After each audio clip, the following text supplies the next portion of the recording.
નમસ્કાર મિત્રો, ધોરણ 8 વિષય છે સંસ્કૃત. મિત્રો, આજે આપણે ભણશું પાઠ નંબર 7. પાઠનું નામ છે સંખ્યા. સંખ્યા એટલે સંખ્યા, આંકડાઓ. પાઠ 7ની અંદર અલગ અલગ સંખ્યાઓ આપણે સંસ્કૃતની અંદર ભણવાની છે. તમે ચિત્ર જોઈ રહ્યા છો મિત્રો, માર્કેટનું ચિત્ર છે, એક દુકાનનું ચિત્ર છે કે જ્યાં આપણે દરરોજની ફળ ફ્રૂટ વનસ્પતિ બરાબર શાકભાજી વગેરે લેવા માટે જઈએ છીએ.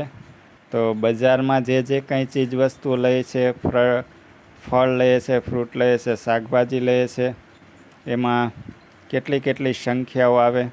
આપણે એને સંખ્યાઓને લર્ન કરશું, એનો અભ્યાસ કરશું. જોઈએ આપણે પાઠનું ભાષાંતર. સુરેશ: અહો રમેશ કુત્ર ગચ્છતિ. સુરેશ કહે છે, અરે રમેશ ક્યાં જાય છે? રમેશ: આપણમ ગચ્છામિ. આપણમ એટલે બજારમાં જાઉં છું. સુરેશ: અહમ અપી આગચ્છામિ. હું પણ આવું છું. રમેશ: ભવાન કિમ ક્રેતુમ ઈચ્છતિ. તમે શું ખરીદવા ઈચ્છો છો? ભવાન એટલે શ્રીમાન, ક્રેતુમ એટલે ખરીદવા. તમે શ્રીમાન, તમે શું ખરીદવા ઈચ્છો છો? સુરેશ: અહમ ફલાની ક્રેતુમ ઈચ્છામિ. હું ફળો ખરીદવા ઈચ્છું છું. રમેશ: પશ્યત તત્રમ ફલ વિપણી અસ્તિ. પશ્યત એટલે જુઓ, તત્રેવ ત્યાં ફળોની દુકાન છે, ચલતું ચાલો. સુરેશ: પંચમ્યામ વિપણ્યામ પક્વાની ફલાની સંતિ. 5મી દુકાને પાકા ફળો છે. રમેશ: ભદ્ર આમ્રફલાનામ કિયત મૂલ્યમ. ભદ્ર એટલે જુઓ, કલ્યાણકારી. આમ્રફલાનામ કિયત મૂલ્યમ.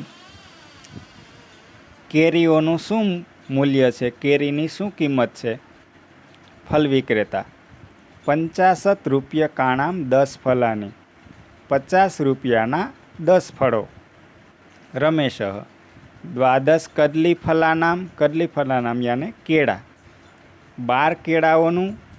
ફલ વિક્રેતા: 16 રૂપ્યકાણી. 16 રૂપિયા. રમેશ: ચતુર્ણામ નારંગ ફલાનામ. 4 નારંગીઓનું. ફલ વિક્રેતા: ફલ વિક્રેતા એટલે દુકાનદાર: 20 રૂપ્યકાણી. 20 રૂપિયા. સુરેશ: તર્હિ મહ્યમ 30 કદલી ફલાની દદાતુ. તો મને, મહ્યમ એટલે મને, તર્હિ તો, 30 કદલી ફલાની દદાતુ 30 કેળા આપો. રમેશ: મહ્યમ 12 નારંગ ફલાની દદાતુ. મને 12 નારંગીના ફળો આપો અથવા નારંગી આપો. સુરેશ: કિયત મૂલ્યમ.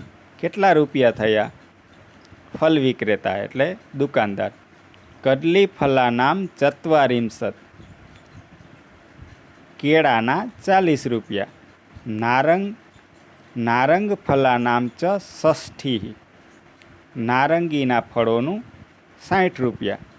રમેશ: 100 રૂપ્યકાણી સ્વીકરોતુ. 100 રૂપિયા સ્વીકારો અથવા લો. ફલ વિક્રેતા: ભવતુ એટલે ભલે અથવા તો સારું.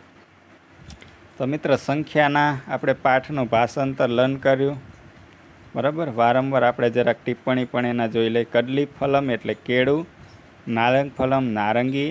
આમ્રફલમ એટલે કેરી. આપણમ યાને દુકાન. ક્રેતુમ ખરીદવા માટે. વિપણી એટલે દુકાન. પકવાની યાને પાકેલા. ભદ્ર એટલે મહાશય અથવા કલ્યાણકારી. કિયત કેટલું. ભવતું તો ભલે.